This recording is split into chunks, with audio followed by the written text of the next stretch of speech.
तो सबसे पहले बात साध्वी प्रेम बाइसा की मौत मिस्ट्री की करते हैं। प्रेम बाइसा की मौत की जांच एसआईटी कर रही है। अब तक एसआईटी को पोस्टमार्टम रिपोर्ट नहीं मिली, इसलिए मौत की वजह स्पष्ट नहीं हो रही है। लेकिन साध्वी के मोबाइल को लेकर सस्पेंस गहराता जा रहा है, क्योंकि एसआईटी ने मोबाइल तो जब्त किया, लेकिन साध्वी के पिता मोबाइल का पासवर्ड नहीं बता रहे हैं। साध्वी प्रेम बाइसा की मौत कैसे हुई? साध्वी प्रेम बाइसा की मौत नॉर्मल थी या फिर इंजेक्शन की वजह से जान गई? प्रेम बाइसा की मौत की मिस्ट्री सुलझने की बजाय उलझती जा रही है। जीवन मूल्यों, आध्यात्म, नैतिकता का प्रवचन देने वाली साध्वी किस अग्नि परीक्षा की बात कर रही थी?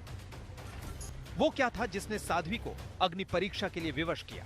प्रेम बाइसा के मोबाइल में ऐसा क्या है कि उसके पिता पासवर्ड नहीं बता रहे हैं? तो ले दिया गया वापस? नहीं, यही होगा शायद, बच्चों को स्टाफ को दिया होगा। अभी मुझे उनका जोधपुर की कथावाचक साध्वी प्रेम बाइसा की मौत मिस्ट्री सुलझाने के लिए एसआईटी गठित की गई। विशेष जांच दल ने काम भी शुरू कर दिया है, लेकिन मामला मोबाइल फोन पर आकर रुक जाता है। एसआईटी ने इस मामले में प्रेम बाइसा के पिता वीरमनाथ, उनके राजदार सुरेश दास और बाइसा के मामा को पूछताछ के लिए बुलाया। तीनों से घंटों पूछताछ चली, लेकिन जब बात मोबाइल पर आई तो जांच वहीं ठहर गई। एसआईटी के पास प्रेम बाइसा से जुड़े हुए कुल 3 फोन हैं। इसमें 2 आईफोन और एक सैमसंग का स्मार्टफोन है। तीनों मोबाइल पासवर्ड प्रोटेक्टेड है। साध्वी के पिता वीरमनाथ मोबाइल का पासवर्ड नहीं बता रहे हैं।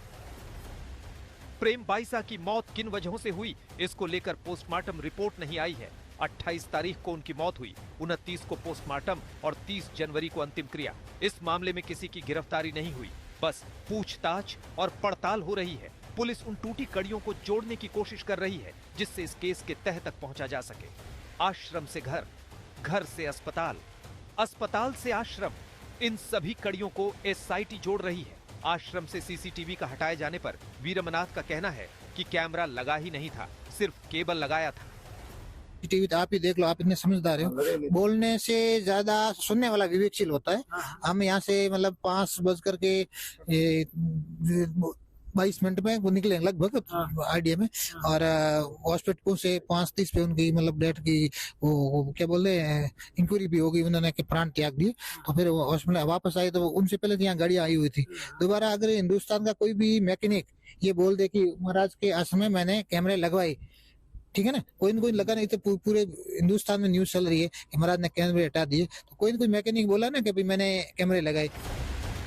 साध्वी की मौत के 4 घंटे बाद उसके सोशल मीडिया हैंडल से पोस्ट करने की बात उसके पिता वीरमनाथ ने स्वीकार की थी। वीरमनाथ का कहना है कि पुलिस उन्हें संदिग्ध नहीं मान रही है, वो तो जांच में सहयोग कर रहे हैं। एसआईटी और एफएसएल की टीम ने प्रेम बाइसा के उस घर का फिर से निरीक्षण किया जहां पर उन्हें अंतिम बार इंजेक्शन दिया गया था। वापस से जो स्पेशल इन्वेस्टिगेशन टीम है उसके दिमाग में जो चीजें आती हैं, प्लस क्योंकि प्लेस ऑफ इंसिडेंट है, ये काफी इम्पोर्टेंट जगह है और काफी बड़ी जगह है, तो ऐसी केस में इसीलिए पूर्व में इसको सिक्योर रखाया गया था कि पुनः अगर कोई चीज की आवश्यकता हो या ऐसा प्रतीत हो तो एफएसएल टीम द्वारा इसका निरीक्षण कराया जा सके। तो आज एसआईटी की मौजूदगी में बहुत गहनता से पुनः निरीक्षण कराया गया। और इस केस में अब तक कुल 4 किरदार सामने आए हैं। साध्वी का पिता वीरमनाथ, उसका राजदार सुरेश दास, इंजेक्शन लगाने वाला कंपाउंडर देवी सिंह राजपुरोहित और प्रेक्षा अस्पताल के डॉक्टर प्रवीण जैन। अब एसआईटी एक एक करके कड़ियों को जोड़ रही है। अशोक शर्मा, देवंकुर, जोधपुर आज तक। साध्वी के राजदार सुरेश ने एक बड़ा खुलासा किया। आज तक से एक्सक्लूसिव बातचीत में साध्वी के राजदार सुरेश ने कहा कि प्रेम बाइसा के नाखून नीले पड़ गए थे, रात को कमरे से चीखने की आवाजें आई थी। अब एसआईटी की जांच चल रही है, ऐसे में राजदार सुरेश का किरदार भी बेहद अहम है। उसने ये खुलासा किया है कि साध्वी के नाखून नीले पड़ गए थे। शरद मेरे सहयोगी जुड़ गए हैं तमाम जानकारी के साथ। शरद, क्या डिटेल्स दे रहा है ये राजदार?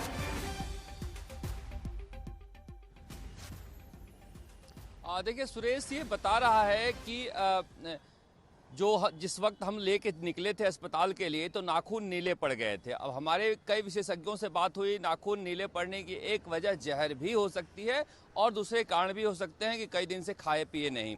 अब ये जहर है या नहीं है, इसकी जांच के लिए पुलिस कह रही है कि विस्तृत रिपोर्ट का इंतजार करेंगे। हालांकि हमारे सूत्रों का कहना है कि प्रारंभिक तौर पर पुलिस को पता चल चुका है मौत की वजह, मगर चूंकि ये संवेदनशील मामला है लिहाजा विस्तृत जांच की रिपोर्ट की जा रही है। अब उसमें 2-3 पहलू ये हो सकते हैं कि झाग आ रहे थे मुंह से, तो मुंह से झाग बीमारी में आ रहे थे या कुछ विषाक्त पदार्थ खाने से आ रहे थे। पिता ने, सुरेश ने स्वीकार किया कि हमने झाग को साफ किया था। पिता के ऊपर पुलिस लगातार पूछताछ कर रही है, मगर चूंकि आज गांव में उनके पगड़ी रस्म है तो सारे लोग गांव में गए हैं बायतू, इसलिए आज पूछताछ नहीं हो रही है।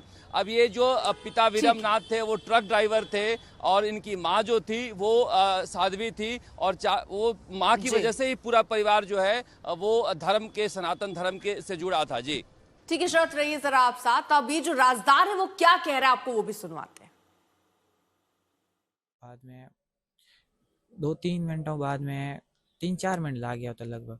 इंजेक्शन लगाने के बाद में बाहर डॉक्टर चला गया तो मैंने गेट लगा दिया। मैं गेट लगा के मैं वापस ऊपर चला गया तो 4-5 मिनट बाद में बच्चा के वो चीखने की आवाज़ आई तो मैं दौड़े दौड़े नीचे आया। तो जब तक गेट बच्चा चले, मेन गेट पर नीचे चले गए थे। तो बाद में वीरमनाथ जी ने गाड़ी की चाबी लेके भाग कर वो गाड़ी स्टार्ट की। मैंने उठाकर भाईसा को अंदर बैठा गाड़ी में, गाड़ी बैठा कर वो गेट लगा के बाद में आशापुर सिटी तक तब तक बोल रहे थे भाईसा, बीच में को और कुछ नहीं बोले, पापा जी मुझे न्याय दिला देना, ऐसा बोलकर ऐसे सांस अटक गई थी।